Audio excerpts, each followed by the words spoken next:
जटणी रे षष्ठ खोर्धा जिला टाइकोंडो चैंपियनशिप एवं 11तम taekwondo colour belt promotion test अनुष्ठित होई जाइछि। चलित मे मास 20 तारिख दिन जटणी स्थित स्रष्टा टाउन हॉल ठारे खोर्धा टाइकोंडो एसोसिएशन और एसएमएस मार्शल आर्ट्स एकाडेमी मिलित आनुकूल्य रे षष्ठतम खोर्धा जिला स्तरीय किरोगी और कुमोसी टाइकोंडो प्रतियोगिता और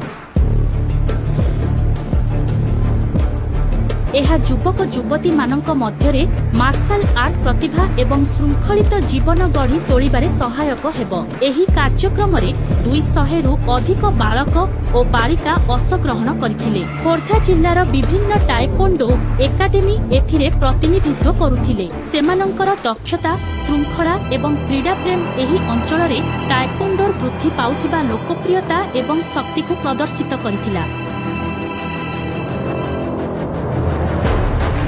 एही कार्यक्रम रे मुख्य अतिथि रूपे आंतर्जातिक टाइकोंडो मास्टर तथा साधारण संपादक ओडिशा टाइकोंडो सफर श्री मनमोहन भंज जोगदेई टाइकोंडो को प्रोत्साहित करिबो बोली कहिसंती।